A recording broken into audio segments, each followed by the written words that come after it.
কথা হবে কম, আমল হবে বেশি।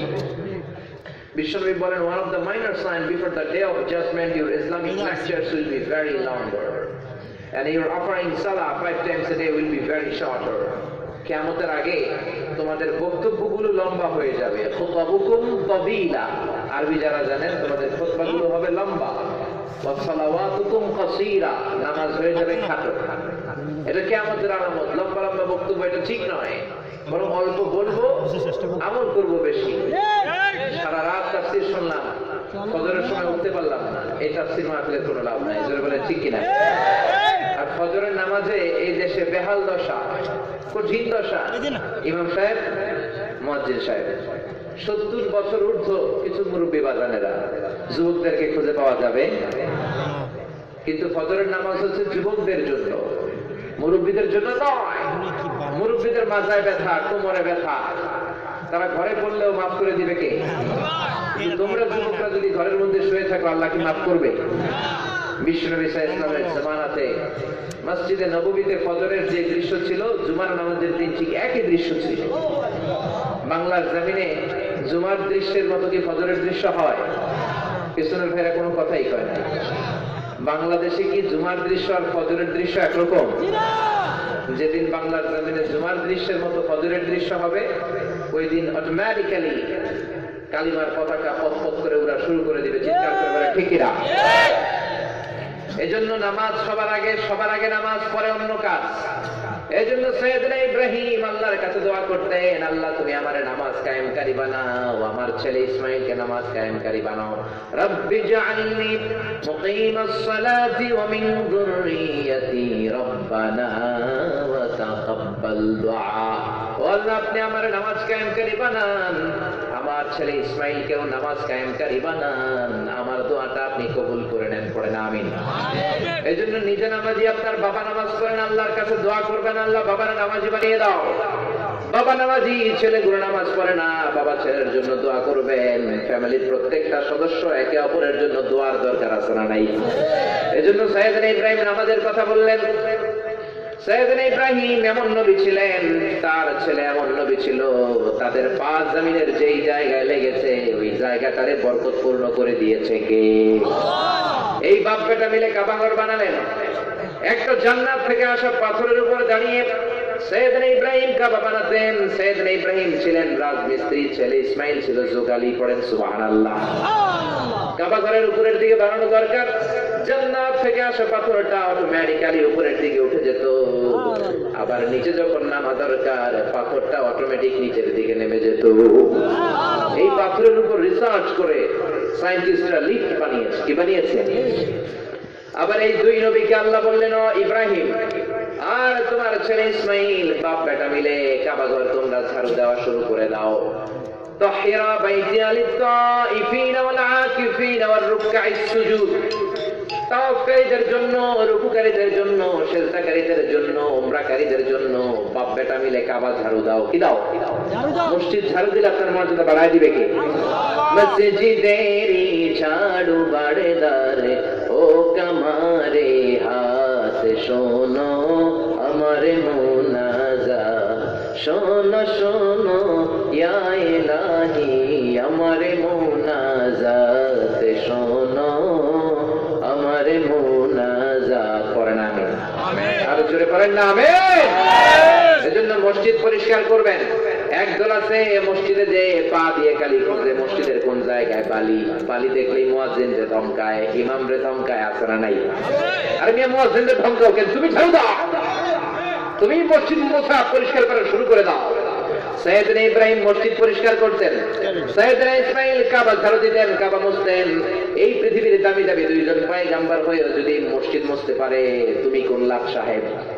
আপনার জীবনে জ্বালা, দুঃখ, কষ্ট, যাতনা আপনি এলাকার মসজিদে একদিন মুছে দেন, দেখবেন আপনার জ্বালা যন্ত্রণা দূর করে দিবে কে?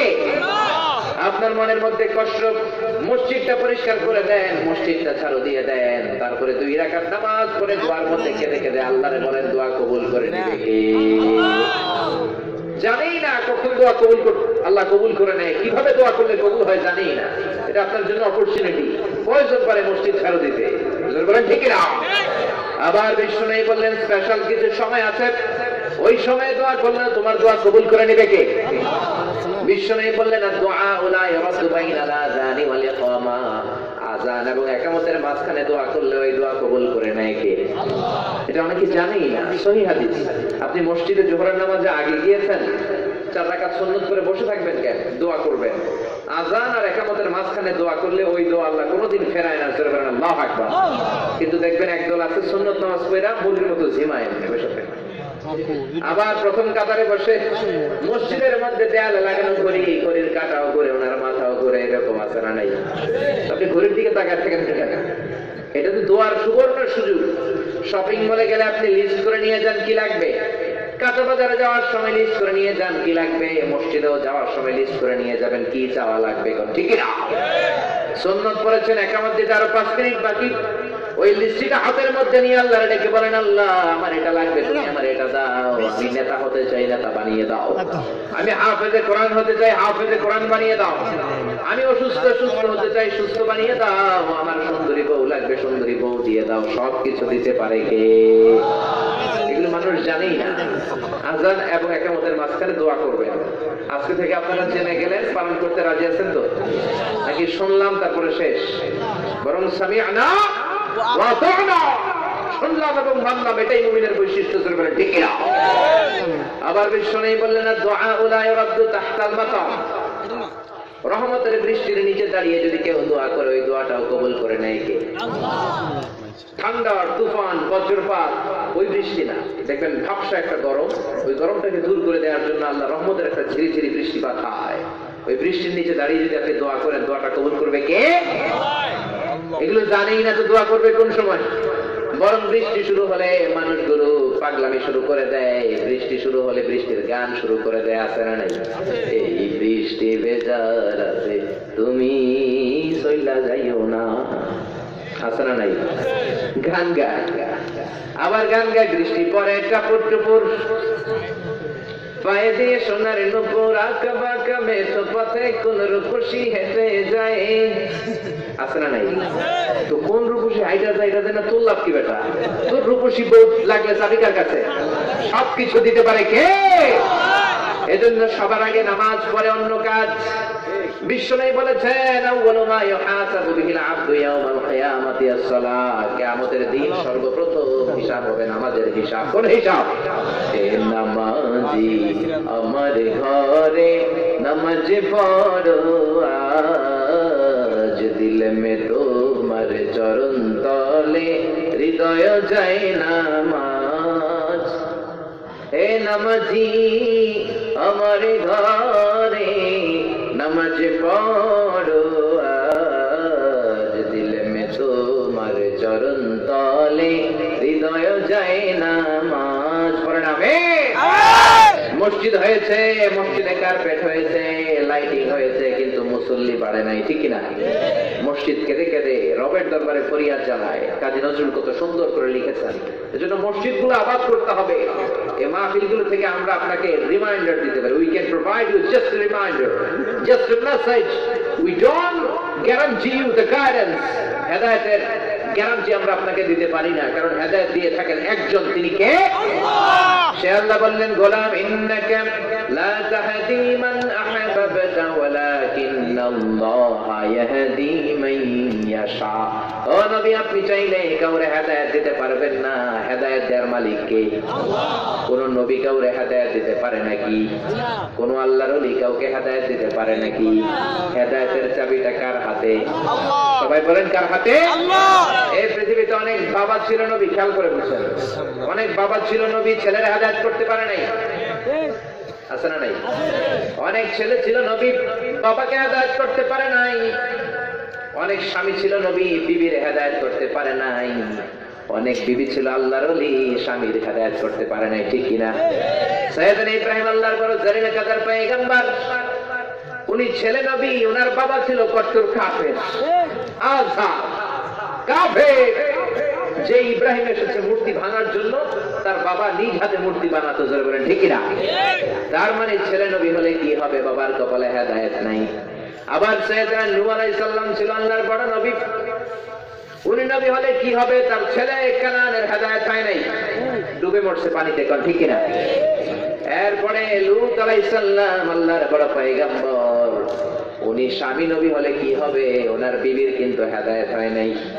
আবার আসিয়া ছিল আল্লাহর প্রিয় বান্দি, আসিয়া প্রিয় হলে কি হবে, ফেরাউনের কপালে হেদায়েত হয় নাই, ঠিক কি না? কারণ হেদায়েত দিতে পারেন একজন, তিনি কে? আল্লাহ। এজন্য হেদায়েতের দোয়া আমরা সবার জন্য করব। বাবা ছেলের জন্য করবেন, ছেলে বাবার জন্য করবেন, স্বামী স্ত্রীর জন্য করবেন, স্ত্রী স্বামীর জন্য করবেন, মুমিন ভাইদের জন্য করবেন, আস্তিকদের জন্য করবেন, নাস্তিকদের জন্যও করবেন। নাকি নাস্তিকদের হেদায়েতের দরকার নাই? তাদের জন্য আরো বেশি হেদায়েতের দোয়া করা দরকার। যত বড় নাস্তিক দোয়া হবে তত বড়, যত বড় হিন্দু দোয়া তার জন্য তত বড় বড় করবো। হেদায়েতের দোয়া করবেন। ইউনাইটেড স্টেটস অফ আমেরিকার নিউ একজন প্রেসিডেন্ট আসছে, নাম কি? Donald Trump. তার হেদায়েতের জন্য দোয়া করতে আসছে না, কারণ এই লোকটা সোজা হয়ে গেলে গোটা বিশ্ব সোজা হয়ে চলবে। এই লোকটা ভেজাল করলে গোটা বিশ্বে দাও দাও করে আগুন চলবে, চলবে, ঠিক না? Donald Trump, new president of United States of America, real এস্টেটের বিজনেস পেয়ে বিশাল ধনী হয়ে গিয়েছে। তার একটা স্লোগান ছিল, মেক আমেরিকা গ্রেট এগেইন। আমেরিকাকে আবার গ্রেট বানাও। বেটা তুই কি গ্রেট বানাবি? গ্রেট বানানোর মালিক কে? বুঝতে বলেন কে? বাবা রিয়েল এস্টেটের বিজনেস, খালি বিল্ডিং বানায়। আমেরিকার এমন কোন স্টেট নাই যে স্টেটে ডোনাল্ড ট্রাম্পের বিজনেস নাই। রিপাবলিকান পার্টি থেকে এসেছে, তাই না? ডেমোক্রেটিক হিলারি ক্লিনটনকে হারিয়ে কত টাকার যে সে মালিক সে নিজেও জানে না। টাইমস ম্যাগাজিনের রিপোর্ট অনুযায়ী 324th wealthiest personality in the world, পৃথিবীর 324 নম্বর ধনী, 4.5 বিলিয়ন US ডলারের মালিক। Trump Tower, Trump Hotel, Trump Taj Mahal, কি নাই তার নির্বাচনী সবগুলো কথার সাথে আমরা একমত না, ঠিক কিনা? সে বলেছিল ক্ষমতায় আসলে মুসলিম ইমিগ্রেন্টদেরকে আমেরিকা থেকে বের করে দিবে। কেন বের করে দিবা? মুসলমানরা আমেরিকার আসল অধিবাসী নয়, এই জন্য বের করে দিব। কিছু সাংবাদিক লাগলো এবার তার পিছনে, তারা খুঁজে বের করলো ওর বাবা মাও আমেরিকার আসল অধিবাসী নয়। ওর বাবার বাড়ি হচ্ছে জার্মানি, তার মানে ওর বাবা জার্মান। ওর মা হচ্ছে স্কটিশ, তার মানে ওর মায়ের বাড়ি স্কটল্যান্ড। ভালো আছে না? বেটা তোর বাবা আমেরিকা থেকে জার্মানি 8000 কিলোমিটার দূর। তোর বাবা সাগর পাড়ি দিয়ে সাঁতরাই এসে আমেরিকায় থাকতে পারে, আর মুসলমানরা থাকলে তোমার চুলকায় না? তুই বেটা মুসলমানদের ক্ষমতা থেকে কি নামাবি? তোরেও ক্ষমতা থেকে লাথি দিয়ে নামাই দিতে পারে কে? আল্লাহ। সে আল্লাহ বললেন, গোলাম কুলিল্লাহুম্মা মালিকাল মুলকি তু'তিল মুলকা মান তাশাউ ওয়া তানজি'উল মুলকা মিম্মান তাশা।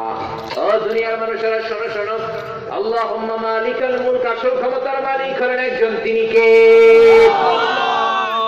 সব ক্ষমতার মালিক হলেন আল্লাহ। তিনি চাইলে ক্ষমতায় বসান, আবার চাইলে ক্ষমতা থেকে নামিয়ে দেন। এজন্য সে আল্লাহর গোলামি করার জন্য প্রস্তুত আছি না নাই? সবাই প্রস্তুত আছেন? সে আল্লাহর দরবারে শুকরিয়া করতে রাজি আছেন? সে আল্লাহর নামে গলা ফাটিয়ে 3টা তাকবীর করতে রাজি আছেন? নাকি কষ্ট হবে? তাকবীর দিতে রাজি আছেন তো? আসেন আমরা আল্লাহর শুকরিয়া স্বরূপ 3টা তাকবীর দেই, ভাগাভাগি করে দেই। প্রথম তাকবীর দিব যারা বিবাহিত আছেন তারা, দ্বিতীয় তাকবীর দিব যারা অবিবাহিত তারা, তৃতীয় তাকবীর দিব সবাই। রাজি আছেন নাকি রাগ করতেছেন? বিবাহিত কারা কারা আসছেন দেখি হাত তুলে দেখেন। অনেকে আসছে তো মাশাআল্লাহ। হাত নামান, হাত নামান। ঠিক আছে, আপনাদের লজ্জা বেশি, বুঝতে পারছি। এবার অবিবাহিত কারা আছে দেখি? সিঙ্গেল, কপালে এখনো কেউ জোটে নাই। এরাও অনেক। অবিবাহিতরা অনেক চালায়, 2 হাত করে তুলতেছে অনেকে, সংখ্যা বেশি দেখানোর জন্য। 1 হাত, 1 হাত। ঠিক আছে, হাত নামাও। তো আমি লিল্লাহে তাকবীর বললে প্রথমে বিবাহিতরা পড়বেন আল্লাহু আকবার, এরপরে অবিবাহিতরা পড়বেন আল্লাহু আকবার, এরপরে সবাই মিলে পড়বেন আল্লাহু আকবার। রাজি আছেন তো? শুরুতে বিবাহিতরা রেডি হন, আমি পড়বো লিল্লাহে তাকবীর, আপনারা পড়বেন আল্লাহু আকবার। রেডি? বিবাহিতরা রেডি নাকি কাশি দেওয়া লাগবে? বিবাহিতরা রেডি? আমি পড়বো লিল্লাহে তাকবীর, বিবাহিতরা পড়বে আল্লাহু আকবার। দেখবো কাদের গলায় জোর বেশি। বিবাহিতদের তাকবীর শুনবো এবার। লিল্লাহে তাকবীর। মাশাআল্লাহ, অনেক আওয়াজ হচ্ছে। ইমানি জজবা নিয়ে দিয়েছে তো, এই জন্য এত আওয়াজ। এবার সিঙ্গেল, অবিবাহিতরা তোমরা রেডি? হ্যাঁ, বিবাহিতদেরকে হারায় দেওয়া যাবে তো? লিল্লাহে তাকবীর।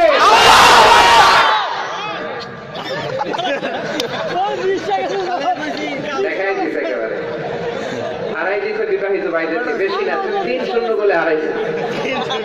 এবার সবাই মিলে 3টা তাকবীর, সবাই বিবাহিত অবিবাহিত কোনো কথা না, সবাই মিলে 3টা তাকবীর দিয়ে আমরা সরাসরি কোরআন থেকে তাফসীর শুনবো ইনশাআল্লাহ। পড়েন এক একটা তাকবীরে যাতে এই স্টেজটা কেঁপে যায়। স্টেজটা কাঁপানো যাবে, পারা যাবে মুসলমান? শুরু হচ্ছে তাকবীর নাম্বার 1, লিল্লাহি তাকবীর। স্টেজ কাঁপছে না? উনি উঠছে দেখে গেছেন, আপনি আবার বাচ্চান দেখে উঠে গেছেন। বসেন বসেন। দ্বিতীয় তাকবীরটা দেখবো যে কাঁপে কিনা। দ্বিতীয় তাকবীরে দেখতে হবে যে স্টেজ কাঁপে কিনা। কাঁপানো যাবে তো? লিল্লাহি তাকবীর। 3 নম্বর তাকবীর হবে অনেক জোরে, লিল্লাহি তাকবীর। আল কোরআনের আলো, আল হাদিসের আলো, লিল্লাহি তাকবীর। আসলে আমি সময়টা আর নষ্ট না করে আমরা কোরআন থেকে কথা বলি। এটা এমন একটা কিতাব যে কিতাবটা মুখস্থ করে সিনায় রাখা যায়। এই কিতাবটা ছাড়া অন্য কোনো কিতাব মুখস্থ করে সিনায় রাখা যায় না, যেরকম ঠিক কিনা? বাইবেল, রামায়ণ, মহাভারত, ত্রিপিটক, দীঘানিকায়া এগুলো কি কোনো হাফেজ আছে? কিন্তু আমার কোরআনের হাফেজ আছে না নাই? জোরে বলেন আছে না নাই? শুনে অবাক হবেন, বর্তমান বিশ্বে হাফেজে কোরআনের সংখ্যা প্রায় 70 লাখ। আর আমার দেশের হাফেজে কোরআন এরা এত মেধাবী, এরা গোটা বিশ্বে 1 নাম্বার হাফেজ হয়ে যায়। যে কোনো ইন্টারন্যাশনাল কোরআনিক রেসাইটেশন কম্পিটিশনে বসলে তারা নাম্বার 1 হাফেজ। হাফেজ ফজলে রব্বি আদেল গোটা বিশ্বে 1 নাম্বার হলো। হাফেজ নাজমুস সাকিব 1 নাম্বার হলো। তারপরে হাফেজ জাকারিয়া বাহরাইনে ফার্স্ট হলো, মিশরে ফার্স্ট হলো, মানে গোটা বিশ্বে 1 নাম্বার। যেরকম ঠিক কিনা? ইন্টারন্যাশনাল প্ল্যাটফর্মে তারা আমাদের সম্মানকে বাড়িয়েছে। ইন্টারন্যাশনালি আমাদেরকে অনেক দেশ চিনে না। মিশরে যখন আমি অনেক কনফারেন্সে যেতাম, তারা বলতো, from where you have came to join the conference man? কোন দেশ থেকে আসছো? তখন আমরা বলতাম we came from Bangladesh, Bangladesh থেকে এসেছি। Bangladesh, where is located? কোথায় বাংলাদেশ? তখন বলতে হতো যে ইটস বর্ডার উইথ ইন্ডিয়া, এটা ইন্ডিয়ার সাথে একটা বর্ডার আছে। It's very close two Pakistan, এটা পাকিস্তানের খুব কাছে। মানচিত্র দিয়ে এভাবে বুঝালে তখন চিন্ত, ও আই সি বাংলাদেশ, ওকে আমি বুঝেছি তোমার বাড়ি বাংলাদেশ। তো ইন্টারন্যাশনাল প্ল্যাটফর্মে কয়েকটা কারণে এখন বাংলাদেশকে চিনে। এখন এত কিছু বলা লাগে না, বাংলাদেশ বললে চিনে। কি কি কারণ? নাম্বার 1 হচ্ছে আপনাকে ক্রিকেট। আপনাকে যেহেতু 16 কোটি মানুষের প্রিয় খেলা, আবার ফুটবলের মতো হাফ প্যান্ট পরে খেলে না, ফুল প্যান্ট পরে খেলে। এতে বিরুদ্ধে বললেও ভেজাল আছে না নাই? আবার দেখি মাঝে মাঝে নামাজও পড়ে মাঝে। মাশাআল্লাহ, আল্লাহ এগুলো কবুল করুক, আমরা পড়ি আমি। ভালো লাগে যখন ইন্ডিয়ারে বাংলা ওয়াজ করে দেয়, ঠিক না?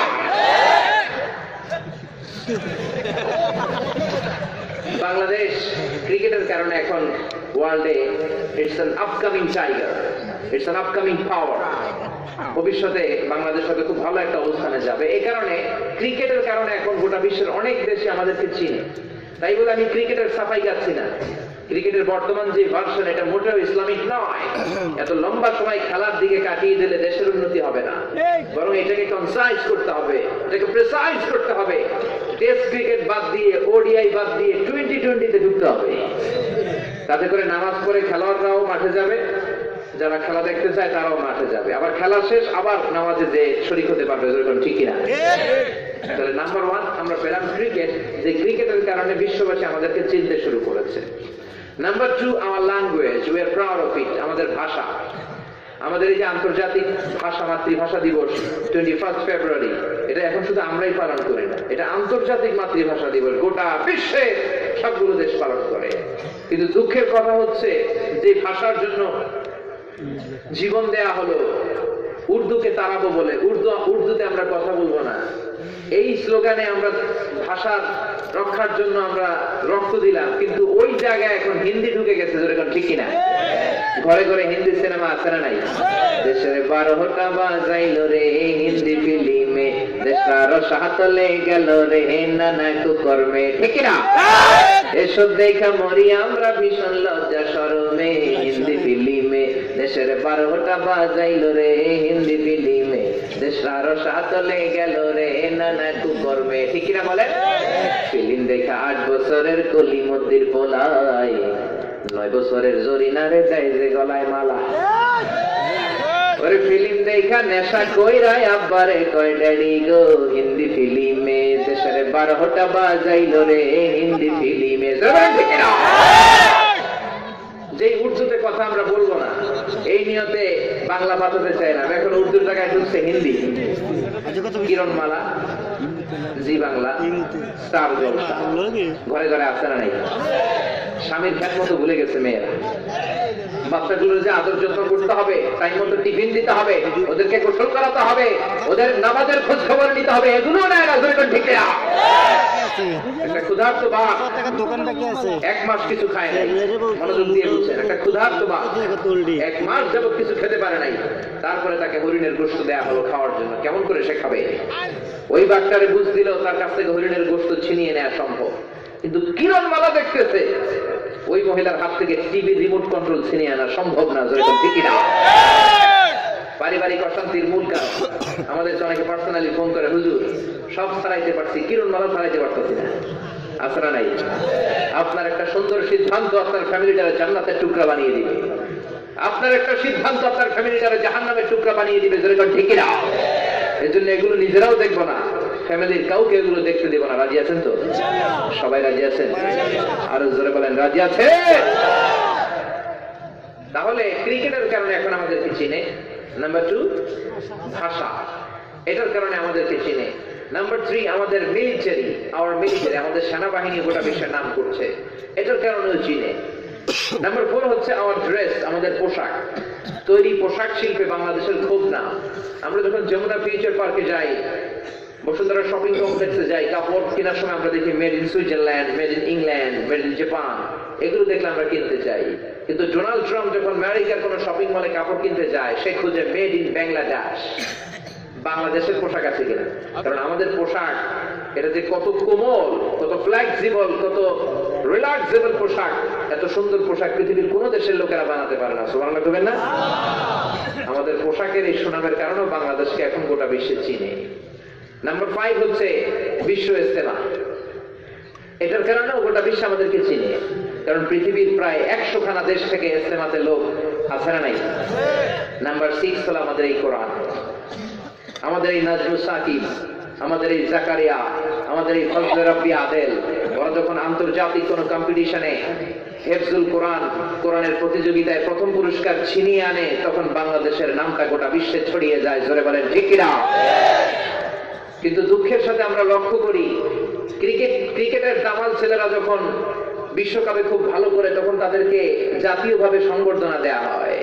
প্রধানমন্ত্রী এয়ারপোর্টে চলে যায় রিসিভ করার জন্য, তাদেরকে দেওয়া হয় রেড কার্পেট রিসেপশন, লাল গালিচার সংবর্ধনা। আপনি নাজমুস সাকিবরে লাল গালিচার সংবর্ধনা না দেন, একটা লাল গোলাপও তো দিতে পারতেন। যেরকম ঠিক না? আর আপনি বলতে পারতেন, সাবাস নাজমুস সাকিব, তোমার মতো হাফেজে কোরআন বাংলার ঘরে ঘরে দরকার। যেরকম ঠিক না? যে দেশে বিশ্বজয়ী হাফেজকে সংবর্ধনা দেওয়া হয় না, যে দেশে বিশ্বজয়ী হাফেজকে সম্মান দেওয়া হয় না, সে দেশে বিশ্বজয়ী হাফেজ জন্মায় না। যে দেশে বিশ্ববরেণ্য মুফাসসির কোরআনকে সম্মান দেওয়া হয় না, সে দেশে বিশ্ববরেণ্য মুফাসসির জন্মায় না। যেরকম ঠিক না? যে দেশে আলেমদেরকে সম্মান দেওয়া হয় না, সে দেশে আলেম জন্মায় না। এই জন্য ছেলে মেয়েদেরকে কোরআন শিখাতে হবে, কোরআনের অর্থ শিখাতে হবে, কোরআন দিয়ে জীবন করতে হবে। যেরকম ঠিক কিনা? Teach your children the Holy Quran. The Holy Quran will teach your children everything. আপনি আপনার ছেলের কোরআন শিখান, কোরআন আপনার ছেলের গোটা বিশ্বটা শিখাই দেবে। Your children can choose any kind of profession, that's not a big deal, because he has the freedom of choice. He can be a pilot, he can be an engineer, he can be a psychiatrist, he can be a doctor, he can be a politician. That's not a major issue, man. But he needs to be a real practicing Muslim. He needs to know how to recite the Holy Quran. ঠিক না? আপনার ছেলে যে কোনো পেশায় যায়, কোনো সমস্যা নাই, ডাক্তার হবে, ইঞ্জিনিয়ার হবে, পাইলট হবে, কোনো আপত্তি নাই, কিন্তু তাকে কোরআন জানা পাইলট হতে হবে, তাকে নামাজি পাইলট হতে হবে। এমন পাইলট তাকে হতে হবে যে বিমান ল্যান্ডিং করার পরে বিমান থেকে বের হয়ে মসজিদে যে কপাল ঘষে ঘষে সিজদা দেয় কারে? আর জোরে বলেন কারে? এজন্য আগে কোরআন, পরে অন্য জ্ঞান। ছেলে মেয়েদেরকে কোরআন শিখায় দেয়। ইমাম শাফি বলতেন, মান আরাদা দুনিয়া ফাআলাইহি বিল কোরআন। তিনি বলতেন যে দুনিয়ায় সফল হতে চাও তার উচিত কোরআন পড়া। ওমান আরাদাল আখিরাতা ফাআলাইহি বিল কুরআন, যে আখিরাতে সফল হতে চায় তার উচিত কোরআন পড়া। ওয়ামান আরাদাদ দুনিয়া ওয়াল আখিরাতা মাআন ফাআলাইহি বিল কুরআন, যে দুনিয়াতেও সফল হতে চায় আবার আখিরাতেও সফল হতে চায় তার উচিত কোরআন পড়া। জোরে কোন ঠিক কিনা? সেই কোরআন থেকে আজকে আমরা কথা শুনবো, ইনশাআল্লাহ। পড়েন ইনশাআল্লাহ। আপনারা একটু ঝিমায় পড়লেন নাকি? আপনাদের ঘুমে ধরছে? ঘুমে ধরলে বললেন, আমার করে তার কোনো বক্তা নাই না, আমি একটা মোনাজাত দিয়ে দিব। ঘুমে ধরলে শুধু হাত তুলে বলবেন, হুজুর আমাদের ঘুম চলে আসছে। আর যদি আপনারা আরো কয়েক মিনিট শুনতে চান, আমি আরো কয়েক মিনিট চালায় যাব। আপনারা আছেন যতক্ষণ, আমিও আছি ততক্ষণ। আছেন তো আমার সাথে? জেগে আছেন সবাই? তাকবীর দেন, লিল্লাহি তাকবীর। আসলে সরাসরি আমরা কোরআন থেকে শুনি। মহাবিশ্বের মহাবিশ্বয় মহাগ্রন্থ আল কোরআনের সূরাত আল ফুরকান থেকে আমরা কথা শুনবো। এমন কোরআন নিয়ে আমরা বসেছি যে কোরআনে কোনো ভুল খুঁজে পাওয়া যায় না। সুবহানাল্লাহ করবেন না? পৃথিবীর অনেক লোকেরা কোরআনের ভুল খুঁজতে চেয়েছে, ভুল খুঁজে বের করতে পেরেছে কি? ডক্টর মরিস বুকাইলি চেয়েছে, পারে নাই। সবশেষে সে বলেছে, কোরআনের ভুল খুঁজতে এসে আমি নিজের জীবনের ভুলটাই খুঁজে পেয়েছি। এজন্য রব্বুল আলামিন বলেন, যালিকাল কিতাবু লা রাইবা ফীহি হুদাল লিল মুত্তাকিন। This is the book, the most authentic and original book in the world, whereof there is no doubt in it, and a guidance to those of মুত্তাকিন। এটা এমন বই যে একটাও ভুল নাই, একটাও সন্দেহ নাই। মুত্তাকিনদের জন্য বইটারে হেদায়েত করে পাঠিয়েছে কে? আল্লাহ। সবাই বলেন না কে? সেই কিতাবের সূরাতুল ফুরকান থেকে আমরা কথা শুনবো। কোন সূরা? আরো জোরে সবাই বলেন, ফুরকান। সূরাতুল ফুরকান কোন সূরা? কথা বলতে হবে। আমি এক পেশে কথা বলতে জানি না। আমার অডিয়েন্স যারা থাকে, শ্রোতাদেরকে আমি কথা বলাতে চাই। আপনারাও বলবেন, আমি শুনবো। আমি বললে আপনারা শুনবেন, ঠিক কি না? কোন সূরা থেকে তাফসীর? সূরাতুল ফুরকান। ফুরকান মানে কি? ফুরকান মানে পার্থক্যকারী, যেটা ভালো মন্দের মাঝে পার্থক্য করে দেয়, এটাকে বলে ফুরকান। এই ফুরকান এটা কোরআনের আরেকটা নাম। তার মানে কোরআন আপনার ভালো আর মন্দের মাঝে পার্থক্য করাতে শিখায়। যেরকম ঠিক কিনা? This is the criteria. এটা হচ্ছে পার্থক্যকারী। It differentiates between right and wrong. It differentiates between good and bad. ভালো খারাপের মধ্যে পার্থক্য করে দিবে। আপনি যদি চিন্তায় পড়ে যান কোনটা নিব কোনটা ভালো, কোরআনের দিকে চলে যান। কোরআনের ভেতরে সমাধান আছে না নাই? জীবনের যে কোনো অঙ্গনে সমাধান চাইবেন, কোরআন দিয়ে চাইবেন। কিছু চেক করতে চাইলে কোরআন দিয়ে। If you wanna check something, check with the Holy Quran. If you wanna evaluate something, evaluate with the Holy Quran. If you wanna test something, test with the Holy Quran. কিছু test করতে চাইলে কোরআন দিয়ে করেন, check করতে চাইলে কোরআন দিয়ে করেন। কারণ কোরআন হচ্ছে সত্য মিথ্যার মধ্যে পার্থক্যকারী। কোনটা আপনার জন্য ভালো, সেই সমাধান কোরআনের মধ্যে আছে না নাই? জোরে বলেন। জীবনে মরণে সব সমস্যার সমাধান দিতে পারে, দিতে পারে। সমাধান চাও যদি জীবনে মরণে, ফিরে যাও খুঁজে নাও, চোখ রাখো কোরআনে। বলেন সবাই, সমাধান চাও যদি জীবনে মরণে, ফিরে যাও খুঁজে নাও, চোখ রাখো কোরআনে। If you want a solution this dunya and akhirah, go back, have a look to the holy Quran. ঠিক না? এজন্য জীবনটাকে সুন্দর করতে হলে কোরআন দিয়ে করতে হবে। কোরআন থেকে প্রেসক্রিপশন না নিলে আপনার জীবন সুন্দর হবে না, আপনার পরিবার শুদ্ধ হবে না। কোরআন থেকে প্রেসক্রিপশন না নিলে আপনার সমাজ শুদ্ধ হবে না। কোরআন থেকে প্রেসক্রিপশন নিতে না জানলে আমার দেশটা সুন্দর হবে না। কোরআন থেকে প্রেসক্রিপশন না নিলে দেশ থেকে দুর্নীতিও কমানো যাবে না। যেরকম ঠিক না?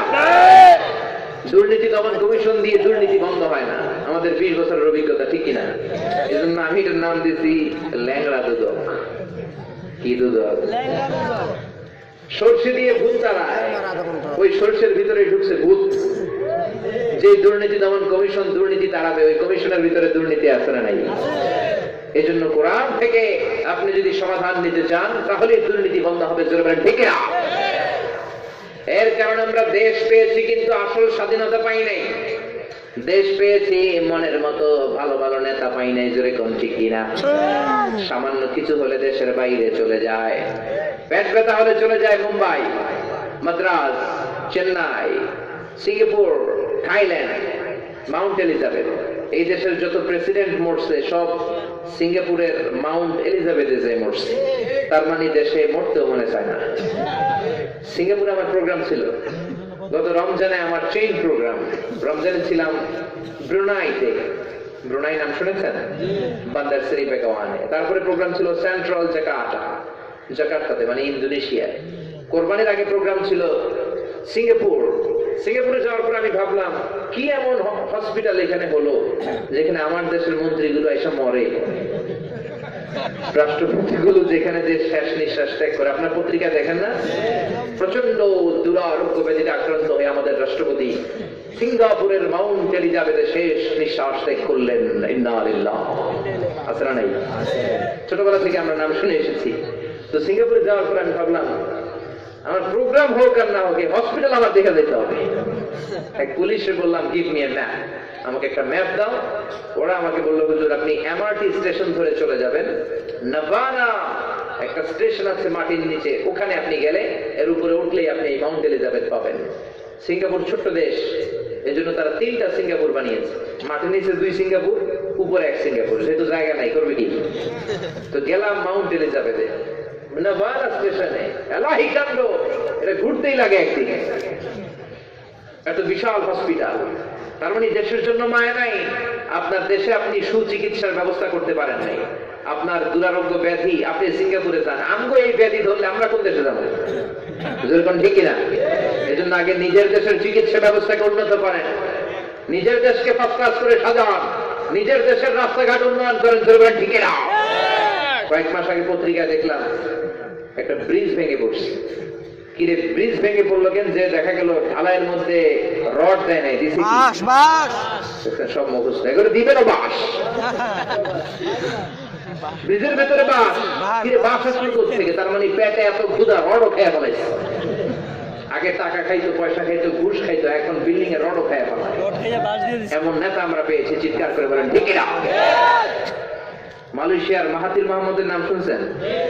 22 বছর মালয়েশিয়ার প্রধানমন্ত্রী ছিল। তার হার্টে একবার একটা ব্লকেজ করলো, আর্টারি বন্ধ হয়ে ব্লকেজ।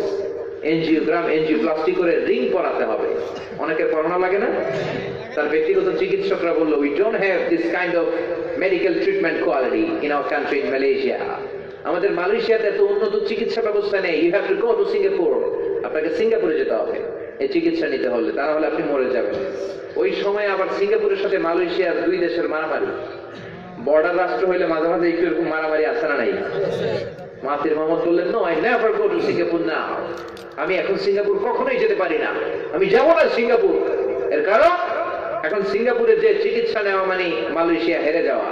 সিঙ্গাপুরকে সালাম দিয়ে আসা, সিঙ্গাপুরকে মাথা নত করা। যেরকম ঠিক কিনা? Improve hour medical treatment system. আমার দেশের মালয়েশিয়ার মেডিকেল ব্যবস্থাকে উন্নত করো। ডেভেলপ ওয়ার্ল্ড সিস্টেম, আমাদের সিস্টেমকে উন্নত করে সিঙ্গাপুরের সমমানের করো। ততদিন পর্যন্ত আমি আল্লাহর উপর তাওয়াক্কুল করে বসে থাকবো।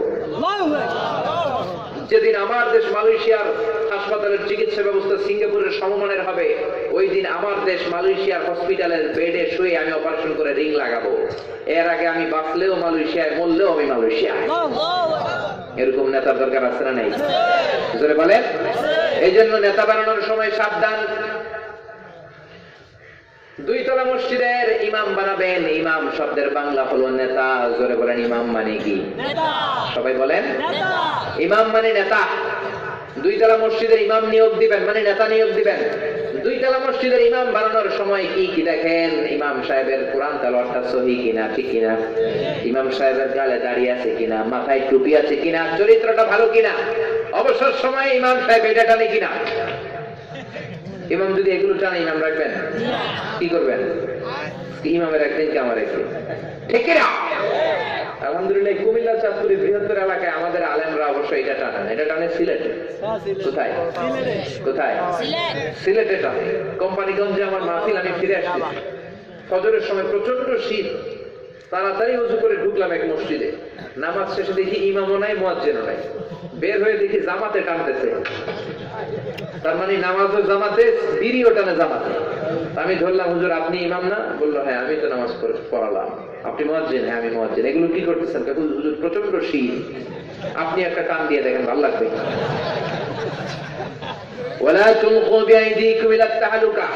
খবরদার ধ্বংসের হাতে নিজেকে নিজে তোমরা ঠেলে দিও না। সিগারেটের ভেতরে নিকোটিন আছে না নাই? আপনার লাং ফুসফুসকে শেষ করে দিবে। আপনার স্ত্রী, বাচ্চা কাচ্চা এরাও দূষিত হবে আপনার দ্বারা। এটা তৈরি হয় টোবাকো প্ল্যান্টস থেকে। তামাক পাতা চিনেন? রাজামেহারে হয় তামাক। যে এলাকাতে হয় দেখবেন এটার কোনো বেড়াও দেয়া লাগে না, কারণ ছাগলও মুখ দেয় না, ছাগলও খায় না, এটা আপনি খেতে পারেন। এজন্য খবরদার, দুইতলা মসজিদের ইমাম নিয়োগ দিবেন মানে নেতা নির্বাচন করবেন, ইমাম মানে নেতা। দুইতলা মসজিদের ইমাম নির্বাচনের সময় নেতা নির্বাচনের সময় আপনি দেখেন ইমাম সাহেবের দাঁড়িয়ে আছে কিনা, আমার নেতার তেলাওয়াত শুদ্ধ কিনা, চরিত্র ভালো কিনা, এক কথা দিয়ে কথা রাখি কিনা।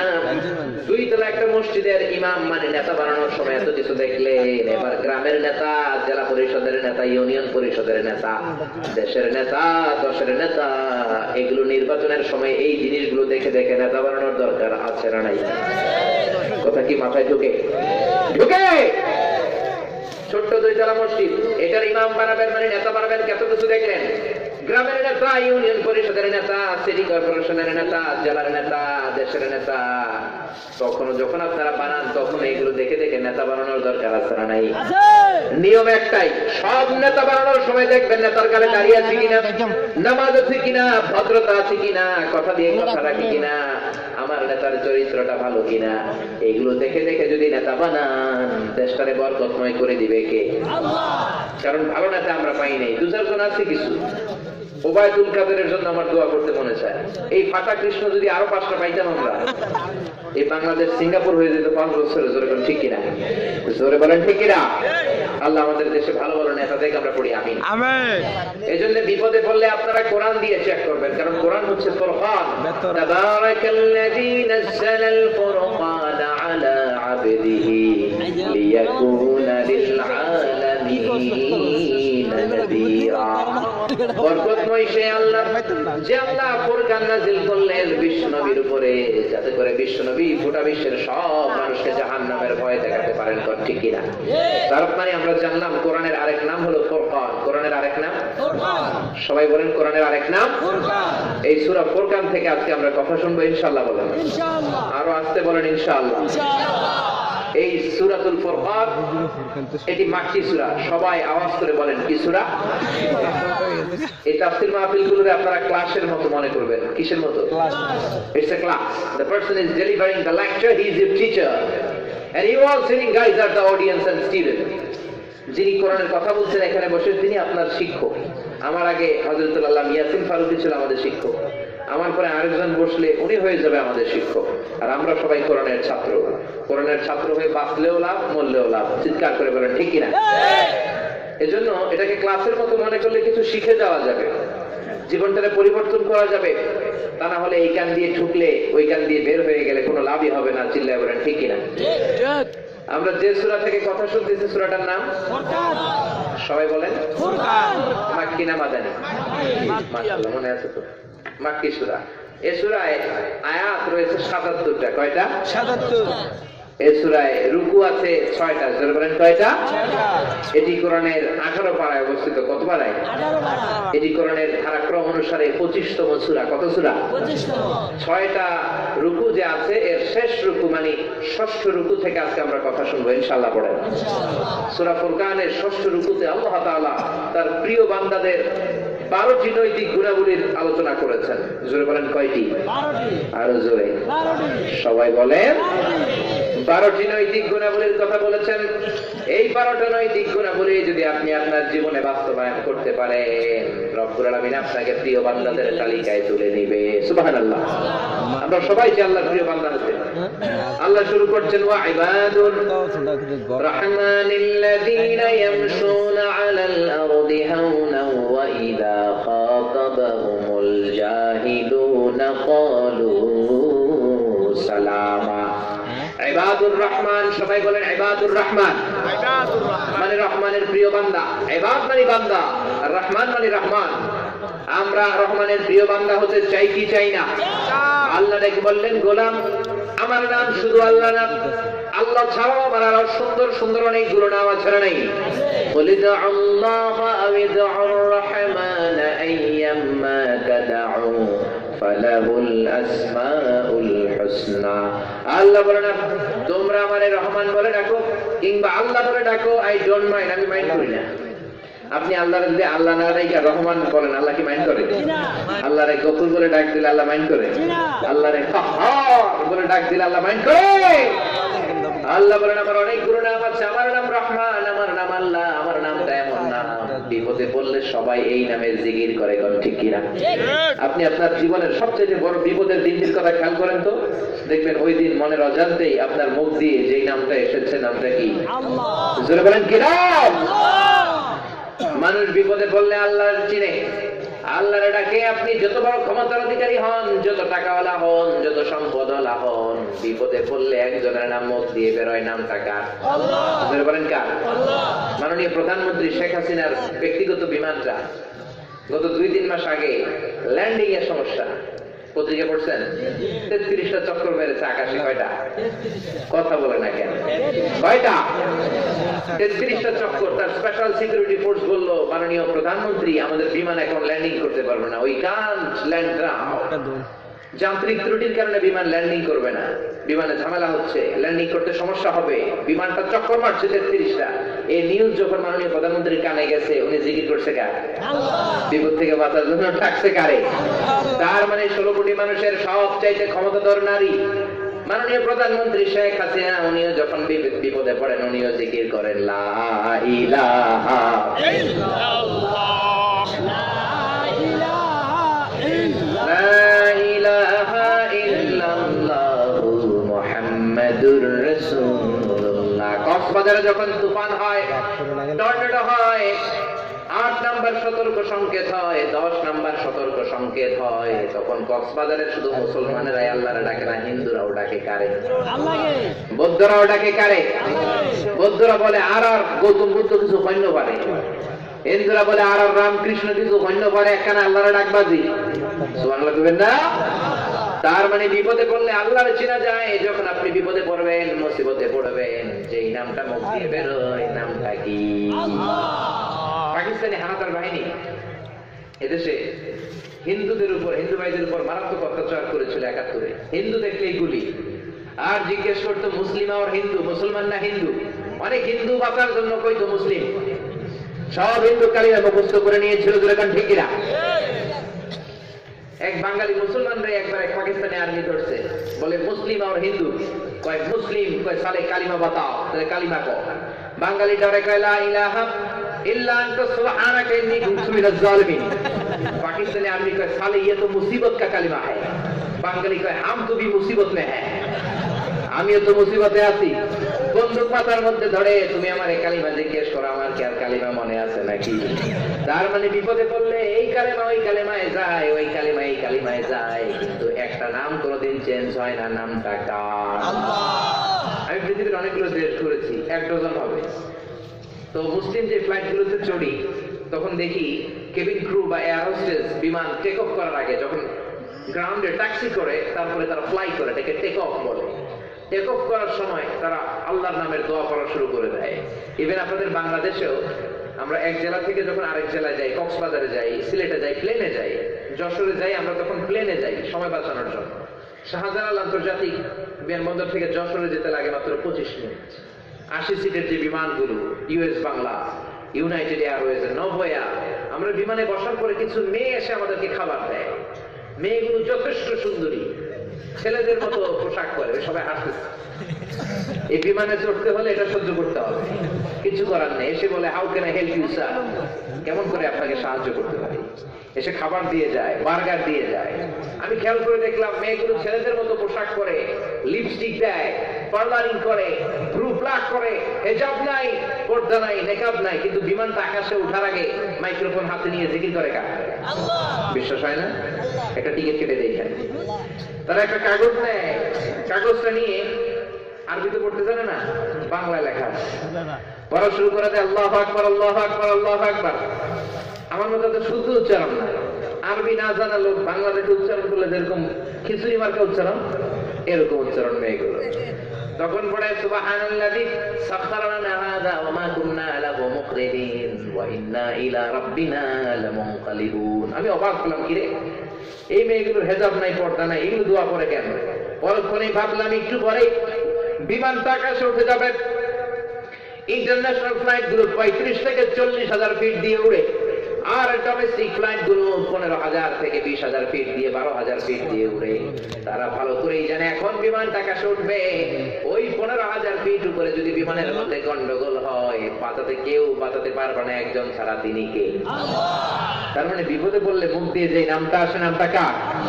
সে আল্লাহ বলেন ইবাদুর রহমানিল্লাযীনা ইয়ামশুনা আলাল আরদি হাওনাও ওয়া ইযা খাতাবাহুমুল জাহিলুনা ক্বালু সালামা। রহমানের প্রিয় বান্দা যদি হতে চাও, 12টা গুণের অধিকারী হওয়া লাগবে। জোরে বলেন কয়টা? আরো জোরে বলেন, সবাই বলেন। 12টা গুণ থাকতে হবে। শুরু হয়ে যাচ্ছে 1 নাম্বার গুণ, শুরু হয়ে যাচ্ছে। আল্লাহ বললেন তাদের 1 নাম্বার গুণ আল্লাযীনা ইয়ামশুনা আলাল আরদি হাওনা, রহমানের বান্দারা যখন রাস্তা দিয়ে হাঁটে বিনয়ের সাথে হাঁটে। সুবহানাল্লাহ। তারা অহংকারী না, ভদ্র হয়ে হাঁটে, শালীন হয়ে হাঁটে, মার্জিত চলাফেরা করে। ও যুবক ভাইয়েরা, এখন তোমরা ইয়াং, গায়ের রক্ত গরম, অনেক বড় পাওয়ার তোমাদের, তোমাদের চেয়েও বড় বড় পাওয়ারফুল লোক পৃথিবীতে ছিল কি ছিল না? যুবক ছেলেগুলো 3টা 4টা যখন একসাথে রাস্তা দিয়ে হাঁটে, ডানে বায়ে তাকায় না, মনে হয় ওর বাবার রাস্তা। এরকম আসলে নাই। রহমানের বান্দা হতে চাইলে এরকম বেপরোয়া চলাফেরা করা যাবে না, অহংকারীদের মতো চলাফেরা করা যাবে না, বেয়াদবের মতো চলাফেরা করা যাবে না।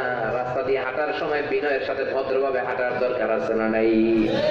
তোমাদের কাজ হলো, বাসের মধ্যে যদি তোমরা সিট পাও, মুরব্বী বাজান একটা সিট পাই নাই, তুমি দাঁড়িয়ে যাও, মুরব্বী বাবারে তোমার সিটে বসায় দাও, বল বাবা যান আপনি বয়স্ক মানুষ, আমার সিটে বসে যান, আমি যুবক মানুষ দাঁড়িয়ে যেতে পারবো। এমন চরিত্র যদি গঠন করতে পারো, তাহলে এই রহমানের গোলাম হওয়া যাবে, ঠিক না? আর যদি অহংকারীর মতো, বেয়াদবের মতো মুরব্বী মানে না, রাস্তার ডানে বায়ে তাকায় না, আর গুন্ডা যদি একটা থাকে, ভৌ থাকলে তো আর কোনো কথাই নাই, কাউরে চোখে লাগে না। এমন করলে রহমানের গোলাম হওয়া যায় না। রহমানের গোলামদের মধ্যে কোনো অহংকার নাই। আল্লাযীনা ইয়ামশুনা আলাল আরদি হাওনা, রাস্তা দিয়ে রহমানের গোলামরা যখন হাঁটে বিনয়ের সাথে হাঁটে, ঠিক না? এই পৃথিবীতে সবচেয়ে বিনয়ী ছিল বিশ্ব নবী। কত বিনয়ী ছিল খেয়াল করে শুনেন। বিশ্বনবী যখন কারোর সাথে মুসাফা করতেন, ওই লোকটা হাত টেনে নেওয়ার আগ পর্যন্ত বিশ্বনবী তার নিজের হাত কোনোদিন টেনে নিতেন না। এখন সুবহানাল্লাহ। আর বিশ্বনবীর হাতটা ছিল শামাইলে তিরমিজির বর্ণনায় আলিয়ানু মিনাত দিবাজ, রেশমের কাপড়ের চেয়ে নরম। কেউ বিশ্বনবীর হাতে একবার হাত লাগাতে পারলে কেউ হাত ও সহজে ছাড়তে চাইতো না। এখন সুবহানাল্লাহ। মক্কার হাজার হাজার লোক বিশ্বনবীর হাতের সাথে হাত মেলানোর জন্য পাগল করা হয়ে থাকতো, কিন্তু হাত মিলানোর পরে হাত ছাড়তে চায় না, কারণ এত নরম হাত পৃথিবীর আর কারো কি আছে? বিশ্বনবী রহমতের নবী, দয়ার নবী, বিনয়ের নবী, তিনিও হাত টানতেন না যতক্ষণ না ওই লোকটা নিজের হাত ছাড়িয়ে না নিতেন। বিশ্বনবী নিজের হাত ছাড়াতেন না। পড়েন সুবহানাল্লাহ। কত বিনয়ী ছিলেন তিনি। আবার তিনি আল্লাহরে বলতেন, আল্লাহ আল্লাহুম্মা জাআলনি সাবুরা ওয়া জাআলনি শাকুরা ওয়া জাআলনি ফি আইনি সাগীরা ওয়া ফি আয়ুনিন নাসি কাবীরা। ও আল্লাহ, আপনি আমারে সবরকারী বানান, আপনি আমারে শুকরগুজার বান্দা বানান, আমার চোখে আপনি আমারে ছোট বানান, গোটা বিশ্বের মানুষের চোখে আপনি আমারে বড় বানান। করেন আমিন। তার মানে নিজের চোখে বিশ্বনবী ছোট হয়ে থাকতে চাইতেন। নিজের চোখে নিজে ছোট থাকবেন, তাহলে গোটা বিশ্বের মানুষের চোখে আপনারা বড় করে দিবে কে? আর যদি নিজের চোখে নিজে বড় হতে চান, নিজেই যদি নিজের বলেন আল্লামা, নিজেই যদি নিজের বলেন লাট সাহেব, তাহলে গোটা বিশ্বের মানুষের চোখে আপনারে ছোট করে দিবে কে? এজন্য বিশ্বনবী ছিলেন গোটা বিশ্বের সব বিনয়ীদের leader, the leader of the most humble personality in the world. পৃথিবীর যত বিনয়ী লোক ছিল সবার লিডার বিশ্বনবী। চিৎকার করে বলেন ঠিক না?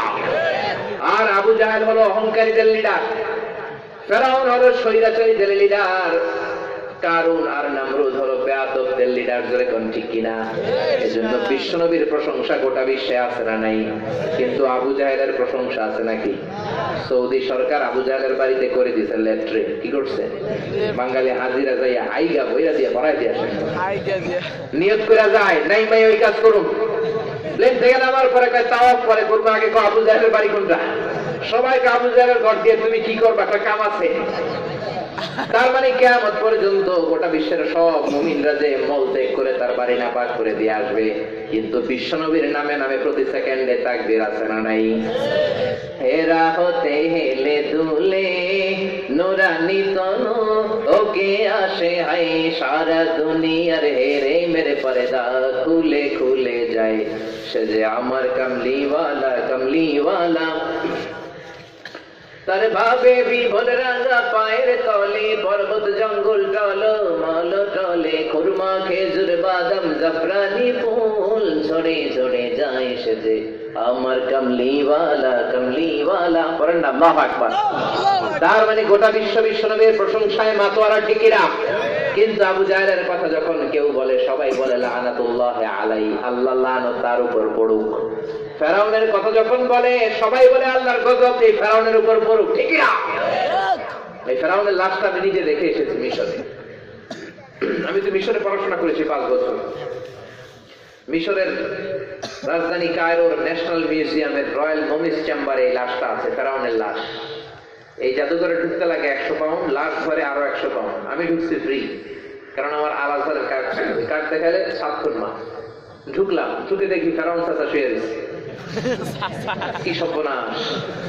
আলো আধারের একটা রুমের মধ্যে, মানে চাইনিজ রেস্টুরেন্টে যেমন আলো আধারের কম্বিনেশন, এরকম একটা রুমে রাখা। এই ফেরাউন, এই আমি ঘুরে ঘুরে দেখলাম, অবাক লাগলো আমার। পুরো দেহটা শুটকি হয়ে আছে। একটা মানুষকে শুটকি বানালে যেমন ফেরাউন হয়ে গেছে তেমন শুয়ে আছে, এরকম ব্যান্ড হয়ে পড়ে আছে। আজকে কোনো আওয়াজ নাই। মনে মনে জিজ্ঞেস করলাম, চাচা কেমন আছো? কিন্তু চাচার মুখে কোনো আওয়াজ নাই। এই ফেরাউনের হুঙ্কারে মিশরের বালুগুলো থারথার করে কেঁপেছে।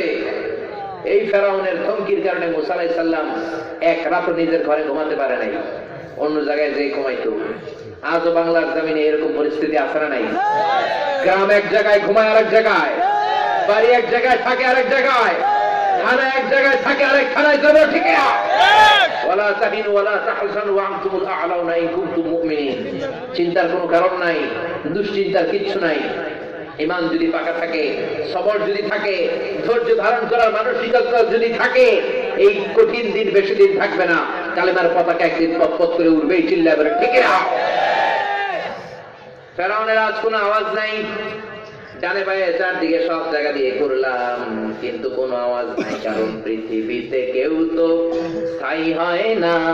হোক না সে ফেরাউন কিংবা নমরুদ, কেউ ভবে চিরদিন রয় না, কেউ ভবে চিরকাল রয় না। জোরে বলেন ঠিক কিনা?